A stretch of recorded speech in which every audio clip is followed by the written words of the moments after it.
Welcome to genius ક્લાસીસમાં હું અતુલ પટેલ તમામ વિદ્યાર્થીઓનું હાર્દિક સ્વાગત કરું છું. તો મિત્રો આજે જરાક દાખલો હેવી છે, થોડોક અઘરો છે. સ્ટાન્ડર્ડ સામાન્ય શ્રેણીમાં n પદોનો સરવાળો 4n - n નો વર્ગ આપેલો છે. પ્રથમ પદ, બે પદોનો સરવાળો, 10મું પદ અને 9મું પદ, ચાર વસ્તુ અલગ અલગ શોધવાની છે. ચાલો હવે n પદોનો સરવાળો એટલે શું મિત્રો? હું તમને જરાક સમજાવું છું કે n પદોનો સરવાળો એટલે શું? Sn 4n - n નો વર્ગ. n પદોનો સરવાળો એટલે શું? 4n - n નો વર્ગ. કોણ? n પદોનો સરવાળો. ચાલો એમાં આપણે શું કરીએ?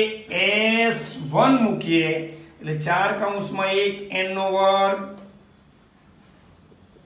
એટલે s1 બરાબર 4 * 1 = 4 - 1. s1 બરાબર કેટલો આવ્યો? 3. યાદ રાખજો Sn n પદોનો સરવાળો એટલે Sn 4n - n નો વર્ગ. n બરાબર 1 મૂક્યો એટલે 4 કૌંસમાં 1 n નો વર્ગ 1 4 * 1 = 4 - 1. s1 કેટલો આવ્યો? 1. હજુ આ દાખલાની અંદર હું તમને થોડીક માહિતી આપું છું, પ્રાથમિક માહિતી. s1. ચાલો હવે s2 જોજો મિત્રો. s2 એટલે કોણ? 2 મૂકી એટલે 4 × 2 = 8 -4 કેટલો થાય? 4. s2 કેટલો? 4. જોજો s2 કેટલો આવ્યો? 4. જો s2 મૂકો તો n2 એટલે 4 × 2 = 8 અને 2 નો વર્ગ કેટલો? 4. 8 માંથી જાય તો 2. ચાલો હવે એ રીતે s3 જોજો. s3 n3 મૂકો. 3 4 તાલી 12 3 ચોક 12 -3 નો વર્ગ 9 કેટલા આવ્યા? 3. s3 કેટલા આવ્યા? 3. 4 તાલી 12 3 નો વર્ગ 9 3 નો વર્ગ 9 12 માં 9 જાય તો 3. s3 કેટલો આવ્યો? 3. 3 પદોનો સરવાળો કેટલો આવ્યો? 3. ચાલો 2 મૂકીએ તો 4 × 2 = 8 -2 નો 4. s4 કરીએ. s4 તો 4 ચોક 16 4 ચોક 16 16 અને 4 નો વર્ગ 16 કેટલો થાય? 0. s4 એટલે કે 4n - n નો વર્ગ. n બરાબર 4 મૂકો 4 નો વર્ગ 4 ચોક 16 - 16 કેટલો આવ્યો? 0. એટલે કે 4 પદોનો સરવાળો કેટલો આવ્યો? 0. જોજો મિત્રો હવે એનો મતલબ શું છે? એક પદોનો સરવાળો 3. એક પદ એટલે હવે દાખલા તરીકે હું તમને સિમ્પલ ઉદાહરણ આપું. 2 4 6 8 બરાબર છે? 2 4 6 8 જોજો. હવે આને કોણ કહેવાય? s1 અથવા કોણ કહેવાય? a. આ કોણ કહેવાય? a1. આ કોણ કહેવાય? આ a1 કહેવાય. આ a2 આ a3 આ a4 બરાબર છે? હવે જોજો s1 એટલે એક પદોનો સરવાળો કેટલો? 2. એને કોણ કહેવાય? a પેલું પદ. ચાલો s2 કોણ કહેવાય? બે પદોનો સરવાળો. આ 4 ને 2 6 4 ને 2 સરવાળો કેટલો? 6. s3 કેટલો કહેવાય? 3 ને 3 નો સરવાળો. s1 a1 a2 a3 3 ને 3 પદોનો સરવાળો કોણ કહેવાય? s3 એટલે કે 6 ને 4 10 ને 2 12. s3 એટલે 6 ને 4 10 ને 2 12. s3 કેટલો સરવાળો? કેટલો? 3. અને s4 કેટલો થાય? 4 4 પદોનો સરવાળો કેટલો થાય? 8 ને 6 14 ને 4 ને 2 20. જોજો મિત્રો 20. રેડી? હવે બરોબર જોજો. a1 2 a2 4 a3 3 a4 4 a4 8. હવે s1 એટલે એક પદોનો સરવાળો એ 2 જ કહેવાય. એને કહેવાય a. એટલે s1 જે છે ને તેને કોણ કહેવાય? a. એટલે અહીંયા જે આપણો આ જે s1 આવ્યું ને એને કોણ કહેવાય? a. 3. ચાલો હવે જોજો. હવે s2 એટલે બે પદોનો સરવાળો. s2 2 એટલે 4 ને 2 6 s2. s3 એટલે 3 પદોનો સરવાળો. 6 ને 4 10 ને 2 12 6 ને 4 10 ને 2 12. s4 એટલે 4 4 નો સરવાળો. 8 ને 6 14 ને 4 18 ને 2 20. s4 20. ચાલો હવે જોજો મિત્રો. હવે બરાબર જોજો. હું s2 - s1 કરીશ. બે પદોનો સરવાળો માંથી બે પદોનો સરવાળો કેટલો? 6 માંથી એક પદોનો સરવાળો બાદ કરીશ. 6 કેટલો આવ્યો? 4. તો 4 કોણ છે મિત્રો? 4 કોણ છે? a2 છે. 4 કોણ આવ્યો? આ s2 - s1. s2 કેટલો? 6. s1 કેટલો? 2 કેટલો આવ્યો? 4. અને 4 કોણ છે? a2. એટલે અહીંયા શું આવ્યો? a2 બરાબર s2 - s1. કેમ? s2 કેટલો આવ્યો? 6. s1 કેટલો આવ્યો? 2 અને 4 કોણ આવ્યો? a2 બરાબર છે? એવી જ રીતે મિત્રો બીજું ઉદાહરણ આપું. જોજો હવે જોજો s3 - s2 કરીશ. 3 પદોનો સરવાળોમાંથી 2 પદોનો સરવાળો બાદ કરીશ તો કોણ આવશે? 3 પદોનો સરવાળો કેટલો? 12. 2 પદોનો સરવાળો કેટલો? 6. જવાબ કેટલો આવ્યો? 6. અને 6 કોણ છે? a3 એટલે a3 સૂત્ર શું બન્યું s3 - s1 એનો મતલબ શું થાય કે s3 - s1 s2 sorry s3 કેટલો આવ્યો 12 6 ને 4 10 ને 2 12 ત્રણ પદોનો સરવાળો 12 s2 બે પદોનો 4 ને 4 ને 2 6 ચાલો જવાબ કેટલો આવ્યો 6 અને એ 6 કોણ છે a3 એટલે આને કહેવાય a3 તો a3 બરાબર શું s3 - s2 બરાબર છે ચાલો હજુ એક ઉદાહરણ આપું s4 ચાર પદોનો સરવાળોમાંથી ત્રણ પદોનો સરવાળો બાદ કરીશ s4 - s3 s4 - s3 s4 કેટલો 20 અને s3 કેટલો 12 કેટલો આવ્યો 8 અને 8 કોણ છે 8 કોણ છે 8 કોણ છે a4 એટલે અહીંયા લખવાનું a4 a4 a4 ફરી ઉપર લખીએ વ્યવસ્થિત કરીએ ચાલો કોણ છે s4 માંથી s3 બાદ કરીએ ચાર પદોના સરવાળામાંથી ત્રણ પદોનો સરવાળો બાદ કરીએ ચાર પદોનો સરવાળો કેટલો 20 ત્રણ પદોનો સરવાળો કેટલો 12 જવાબ કેટલો આવ્યો 8 અને એ 8 કોણ છે a4 એનો મતલબ જો અહીંયા a4 હોય તો s4 - s3 a3 હોય તો s3 - s2 s1 s2 હોય તો s2 - s1 એટલે ટૂંકમાં મિત્રો આપણે લખી શકીએ શું લખાય કે જો ફરી શું કે a3 હોય તો s3 - s1 a2 હોય તો s2 - s1 a6 હોય તો s6 - s5 an હોય તો sn - sn - 1 આ યાદ રાખજો એકદમ શોર્ટ કોઈ બતાવશે ને મિત્રો s10 હોય તો સોરી a10 હોય તો કોણ 10 પદોનો સરવાળો માંથી 9 પદોનો સરવાળો શું થાય બાદ થાય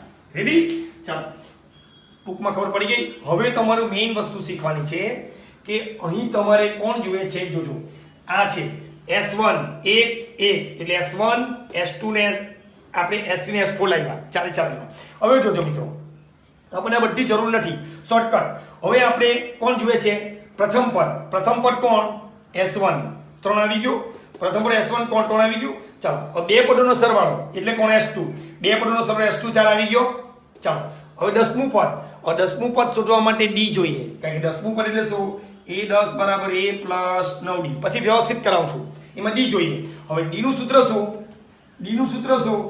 a2 - a1 d નું સૂત્ર શું a2 - a1 a2 આવી ગયો a1 આવી ગયો હવે a2 ઘટે આપણને કોણ ઘટે a2 એટલે a2 બરાબર કોણ s2 - a1 a2 બરાબર કોણ s2 - s1 s2 કોણ 4 ને s3 કોણ s1 કોણ 3 એટલે કેટલો આવ્યો a2 બરાબર 3 અને a2 પછી d a2 કેટલો આવ્યો 1 અને a1 કેટલો આવ્યો 3 કેટલો આવ્યો -2 બરાબર છે ચાલો હવે મિત્રો આપણે વ્યવસ્થિત પદ્ધતિસર આ તો મેં તમને શોર્ટકટમાં એકદમ વ્યવસ્થિત સરળતાથી બતાવ્યું છે બરાબર છે આપણે હવે એકદમ પરફેક્ટ દાખલો ગણીએ મિત્રો બરાબર છે આ વસ્તુ કેવી એકદમ ઝડપથી અને રકમ શું કહેવા માંગે એ મેં બતાવ્યું છે હવે હું તમને દાખલો આખો વ્યવસ્થિત પદ્ધતિસર બતાવું છું ચાલો મિત્રો જોજો હવે n પદોનો સરવાળો એટલે શું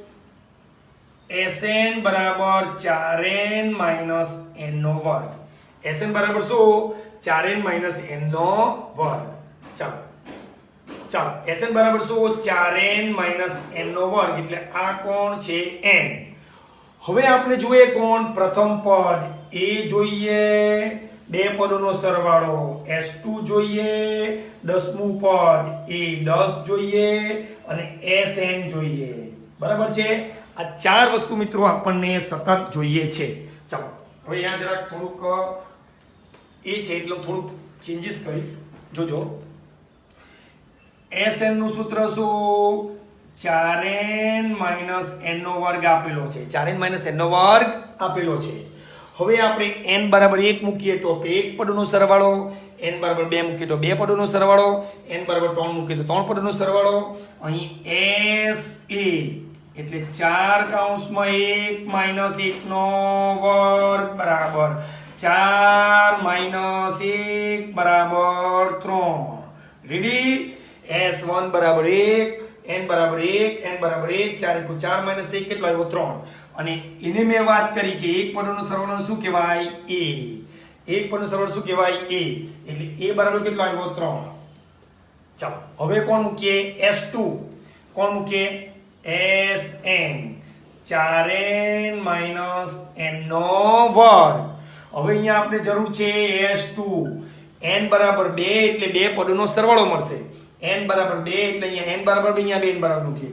એટલે 4 કૌંસમાં 2 માઈનસ 2 નો વર્ગ 4 દુ 8 2 નો વર્ગ 4 કેટલો આવ્યો 4 એટલે s2 બરાબર કેટલો આવ્યો 4 રેડી હવે મેં કીધેલું કે માનો કે 2 4 6 8 આ કોણ કહેવાય a1 એને કહેવાય s1 કહેવાય બરાબર s1 બે હવે મેં કીધું કે s2 કેટલા 4 ને 2 6 s1 કેટલા 2 s2 2 નો સરવાળો 4 ને 2 6 s1 કેટલા 2 હવે મેં કીધું કે s2 - s1 કરો s2 કેટલો 6 s1 કેટલો 2 કેટલો આવે 4 કેટલો આવે 4 અને 4 કોણ કહેવાય a2 આ 4 કોણ કહેવાય a2 એટલે a2 નું સૂત્ર શું s2 - s1 આપણે s1 મળી ગયું s2 મળી ગયું હવે કોણ છે s2 જોઈએ છે બે વસ્તુ મળી ગઈ ચાલો a મળી ગયો પેલું પાર્ટ મળી ગયું a એક પદનો સરવાળો એટલે a s2 મળી ગયો બે મૂક્યો એટલે s2 મળી ગયો હવે કોણ શોધીએ d તો d નું સૂત્ર શું કે d શોધવા માટે પ્રથમ આપણે a2 શોધીએ બીજું પદ શોધીએ કે a2 બરાબર s2 - s1 s2 કેટલો 4 s1 કેટલો 3 કેટલો આવ્યો a2 બરાબર 1 એટલે બીજું પદ 1 આવ્યું બરાબર છે પ્રથમ પદ 3 બીજું પદ s2 - s1 a2 બરાબર s2 - s1 s2 બરાબર 4 s1 બરાબર 3 કેટલો આવ્યો 1 હવે અહીંયા શોધીએ કે d બરાબર a2 - a1 કેમ d કારણ કે એ 10 માં d જોઈશે એટલા માટે d બરાબર a2 - a1 a2 કેટલો 1 a1 કેટલો s1 3 કેટલો આવ્યો -2 એનો મતલબ કે સમાંતર શ્રેણીનું પ્રથમ પદ 3 2 ઘટે છે એટલે 1 2 ઘટે એટલે -1 એટલે સમાંતર શ્રેણી બને રેડી એટલે આપણો ટાર્ગેટ પૂરો થઈ ગયો કે સમાંતર શ્રેણીમાં a અને d આવી ગયો a કેટલો આવ્યો 3 d કેટલો આવ્યો -2 હવે કોણ જોઈએ a10 કોણ જોઈએ a10 ચલો તો અહીંયા મૂકીએ કે a10 બરાબર a પ્લસ 9d a10 બરાબર શું a પ્લસ 9d a ને d મૂકો દાખલો પૂરો થઈ ગયો a કેટલો છે 3 9 d કેટલો -2 d કેટલો -2 એટલે કેટલો આવ્યો 3 - 18 3 - 18 a10 a plus 9d a3 9 દુ 18 -18 ચાલો કેટલો આવ્યો -18 કેટલો થાય a2 કેટલો -15 આવી ગયો -15 કે a બરાબર 3 9 d બરાબર -2 9 દુ 18 -18 -18 માંથી 15 જાય કેટલો -15 એટલે 10મું પદ કેટલું -15 10મું પદ કેટલું આવ્યું -15 હવે કોણ જોઈએ nમું પદ શોધો બે પદોનો સરવાળો 10મું પદ nમું પદ બે પદોનો સરવાળો શું થઈ ગયો 10મું પદ થઈ ગયું ભાઈ nમું પદ એટલે મિત્રો sn છે સોરી nમું પદ એટલે શું an જોઈએ છે અહીંયા nમું પદ માંગ્યું છે nમું પદ એટલે કે an અને n પદોનો સરવાળો કે તો sn nમું પદ એટલે શું an બરાબર a plus n minus 1d nમું પદ એમાં n મૂકવાનો નહીં nમું પદ આવે ત્યારે n મૂકવાનો નહીં ફક્ત a અને d મૂકવાનું nમું પદ ચાલો a કેટલો છે 3 n માં પદમાં n મૂકવાનો નહીં d બરાબર -2 3 -2n પ્લસ 2 એટલે 5 -2 કોણ આવ્યો an કેટલો આવ્યો 3 2 કો -2n પ્લસ 2 3 ને 2 5 -2 કોણ nમું પદ તો આ જ રીતે sn શોધવું ને sn તો sn બરાબર એટલે કે n પદોનો સરવાળો પણ માંગ્યો તો sn બરાબર n ના છેદમાં 2 2a plus n minus 1d માં આપણે a મૂકી દેવાનું અને કોણ મૂકી દેવાનું d મૂકી દેવાનું બસ n મૂકવાનો નહીં, એટલે n પદોનો શું આવે સરવાળો આવે, એટલે કે શું n પદોનો શું આવે સરવાળો આવે. તો મિત્રો આ રીતે જ્યારે થોડોક દાખલો વિચિત્ર છે. પહેલો દાખલો છે આવો કે જેમાં આપણે n પદોનો સરવાળો 4n નો વર્ગ માઇનસ n નો વર્ગ હોય ત્યારે આપણે હંમેશા s1 અને s2 શોધી કાઢવાનું. શું શોધવાનું? s1 અને s2. n 1 મૂકે એટલે n1 એટલે s1 બરાબર 3 આવ્યો, અને જે s1 આવે તે જ કોણ? a1 એ કહેવાય. ચાલો પછી કોણ શોધવાનું? s2 એટલે 2 મૂકો એટલે 4 દુ 8 માઇનસ 4 એટલે કે s2 એટલે s1 અને s2 આવે એટલે બધું કામ પતી ગયું. કેમ?